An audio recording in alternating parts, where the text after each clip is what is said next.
by the end of the 50s, abstract expressionism in America was producing some of the worst painting I think the Western world had ever seen. And art informel was done likewise abroad. And yet I'd seen nobody, or very few people, recognize this. And then in 1962, February to May, there was a long stock market decline. In New York, at any rate, the stock market went down steadily. And it was as though overnight, abstract expressionism stopped selling. The good as well as the bad. And I think the experience was so traumatic that the victims of that situation, as well as the ones who benefited from it, of that event, I've forgotten about it. They've forgotten. Just when it happened, pop art came in. And I know that I found pop art was a great relief from bad abstract expressionism. It was. At least a lot of the stuff was agreeable.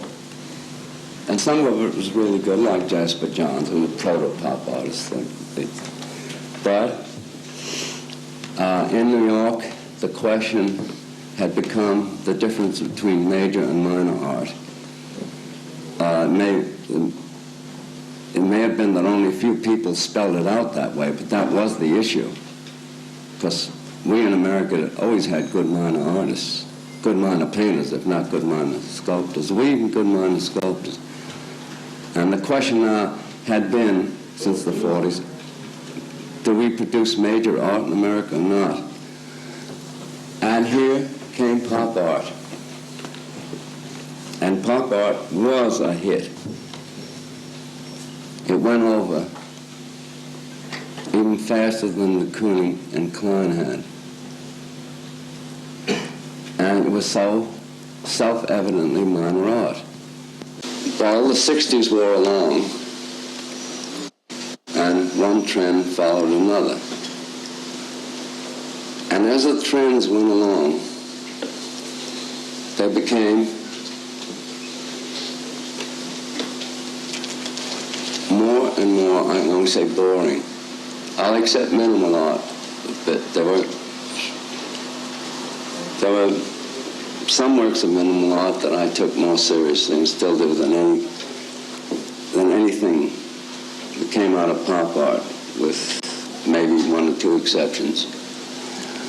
But the general tenor, the general trend, the general direction was to greater boringness. You saw shows of art that went over, they were praised by everybody, and you thought they were awful.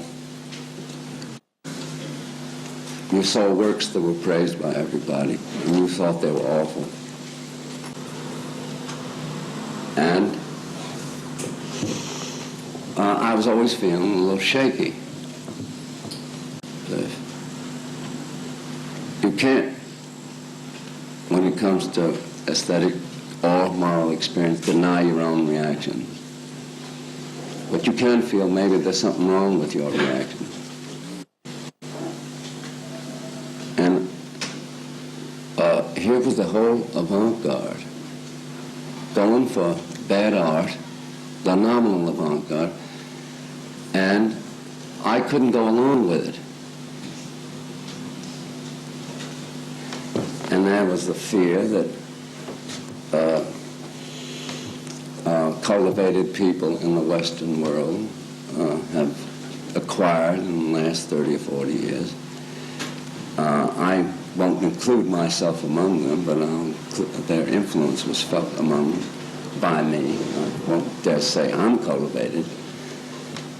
That let's not be left behind. Look at the past, how in every generation the best eyes and so forth were left behind by the next generation. You know, it's a kind of litany. You can't see things after your own time. And by the time you've reached 45 or 50, you can no longer keep up, and you make a fool of yourself by saying that Picasso is a madman, or that the Impressionists didn't produce art. And I had that fear too. I thought I'm becoming an old fogey. I can't keep up anymore. And I was told that by many people. Your taste was formed, they did get things wrong. It was formed in the 30s, it was formed in the 40s, it was formed in the 50s. And now you can't see what's going on in the 60s.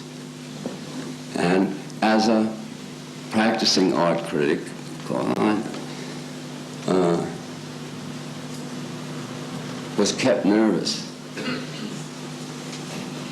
Now, this wasn't a martyrdom. I don't want to exaggerate now. And the pain wasn't exquisite. The pain was somehow secondhand. And but nobody likes to be made to feel insecure. And though that's the condition of life, and inescapable one, you don't like to. And I don't want to say that I was the only one who felt this way, either. But maybe I was the one who sounded off more than others about how bad I thought the conspicuous new art of the 60s was. But I also saw this going a despair of making works of art. You know, instead of making paintings, sculpture, you had events and you had happenings and you had people doing obscene things in the gallery, like Vito Acconci. Obscene, at least so far as they were public, maybe not in private. And I believed all the time that great art can come out of anywhere. It doesn't have to come out of painting, doesn't have to come out of sculpture or any of the other traditional mediums. But I also noticed how this stuff was getting, as I said, more and more boring. And then along came, just recently, just a few months ago in New York, no, a year ago now, political art, where, and you know, and some of the conceptualists had turned political, and some of the art language people who had already reached, you know, a nadir of boringness. And the middlebrow-ism hadn't, until after the war, thought the avant-garde was worth assimilating, or worth attacking, worth absorbing, worth infiltrating. And so I thought, I still think, that I and everybody else who looked and read, listened and so forth, was witnessing a new phenomenon. The middlebrows finally had gotten hold of avant-garde culture. The speed with which these trends catch on, that's enough, aside from their boringness, to tell you that there's something hollow here. There's something superficial. And so I say, what's the state of art now? I say the state of art now is where the middlebrows have captured the avant-garde. The word avant-garde is no longer loaded with the meaning it once had. The word advanced almost is no longer loaded with the meaning that it once had. It become empty, useless words. Useless mostly. It's not that. the language wears out apace. Well, I guess language always wears out. And this is art now in my eyes again. Art today in my eyes. I do think I see a general decline in taste. But I do see not only a decline in taste among young people, at any rate, interested in art and interested and open, presumably, to new art, insofar as they put up with the preposterousness of political art as well as conceptual art. I became aware of another one of the beautiful ironies of reality, of history, how things always turn around.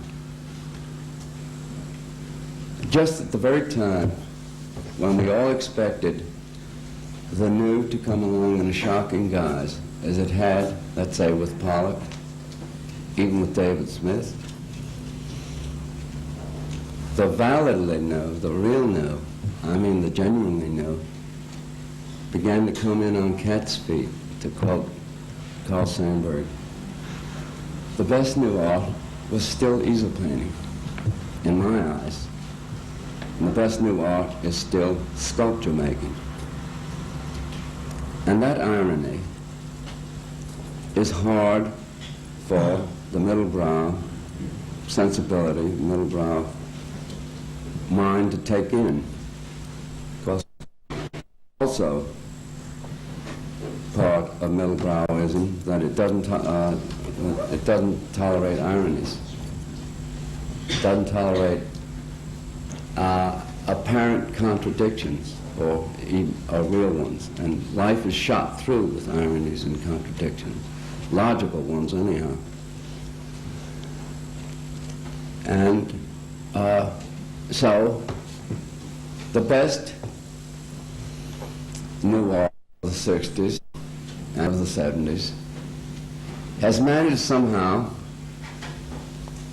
to isolate itself into an old-time avant-garde position. This difference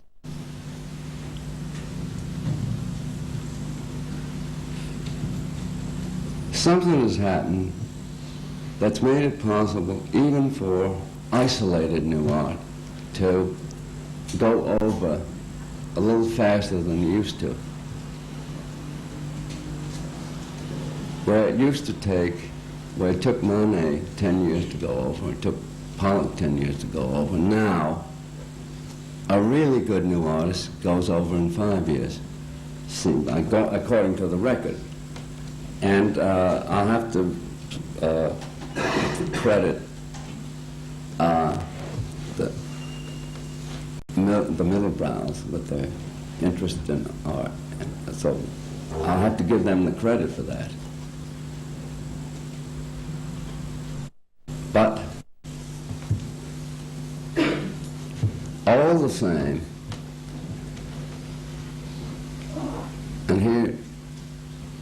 and this is art now in my eyes again, art today in my eyes, I do think I see a general decline in taste. I think I see it. I'm not sure. And I saw a general decline in taste in the 30s. Then I thought it had stopped in the 40s. And then I saw another decline in taste in the 50s. And of course I asked myself, was I in a position to see that? Wasn't that an illusion that brought about from the confined view I have of things? And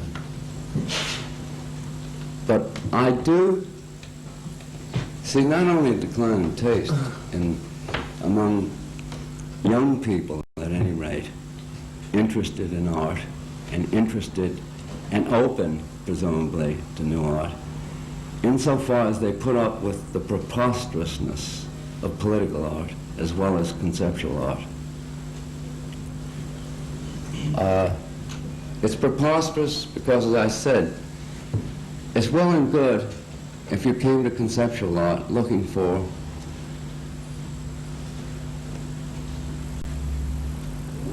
a discussion of aesthetics, the nature of art, that was serious, that was responsible, was intellectually responsible, I mean. And then you might get some good aesthetics, if not art. But it's so preposterous that the people who are invited to come, and I'm repeating myself now, to conceptual art, are invited to come because new art and because the old kinds of art are finished. And if you want really new art, you must come and read Joseph Kossuth's blown-up quotations from the dictionary, or his prose. And now, since then, the preposterousness has increased further. You're invited, no longer to look at things on the wall. You're invited no longer even, well, you're invited to read some. You're invited to think. You're invited to give up painting and sculpture, give up the attention you pay to painting and sculpture in order to go out or watch people going out, changing the economic and social conditions under which art has hitherto been produced and experienced. And well and good if these people actually went out and did something effective. In Paris, they go out, questionnaires and something about painting to wipe your hands with, and video just showing you the average man as he looks at a poster advertising a show in the Louvre or something.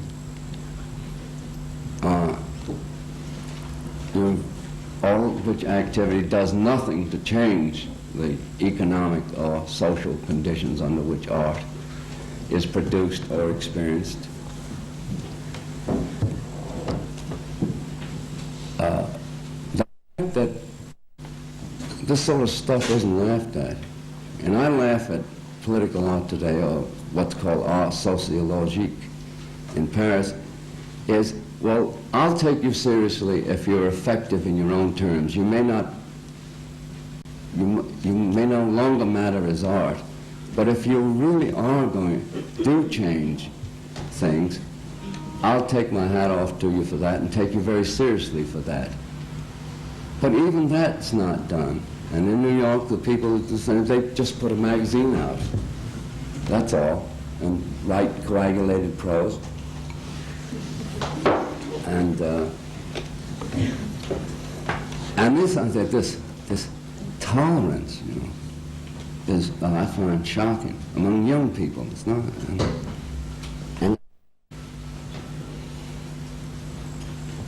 And then the notion, and I'll end here, because I think what comes most to home is that the question of artistic aesthetic value is discarded. And in New York, that goes a lot, whether people realize or not. The great art of the past, the great art that's embalmed in the museums and so forth, that was produced from the elite, produced for people with money and power. It doesn't reflect the experiences of people who sweat, served money and power, whose blood served money and power. And that has compromised the great art, the great urban art of the past, because it's been an elitist art. It has been an elitist art since cities were first founded. And it's a sad fact, but it doesn't take anything away from Giotto, or Phidias, or Donatello, or Rembrandt, or Van der Weyden, or Goya, court painter, Velasquez. The fact that they served the powerful and the rich still doesn't say a damn thing about the quality of their art. And anyone who can see it knows that. And the fact that Dante wrote for literate people who in his time were a very small minority in Italy doesn't compromise his art.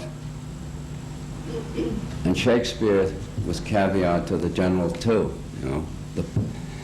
Most people in England in his time were peasants, and they didn't go to the Globe. Peasants didn't go to the Globe Theatre. That fact still doesn't compromise the quality of Shakespeare's art. The flight from the question of aesthetic quality is part of this despair that I talked about. But it's the despair of, it's almost cheap to use the word middlebrow again, the despair of the middlebrow. He can drop names like anything, you know. Middlebrow art critics, middlebrow literary critics, so forth, they drop Nietzsche's name, and they drop Sartre's name, and Wittgenstein's name, especially his name. He's become a drug on the market. And now it's Levi-Strauss and semiotics. There's certain words come in like that. And these words are bandied around in a way that has been unthinkable for serious artists and serious art writers and serious art buffs 30 years ago. At least they knew none of this cultural show-off business. Well, I'm lost, I'm away from the subject. But anything to escape the business of saying, I like this painting, this piece of sculpture, or this event, or this feat, or whatever it is, or this piece of land art, and I don't like this one.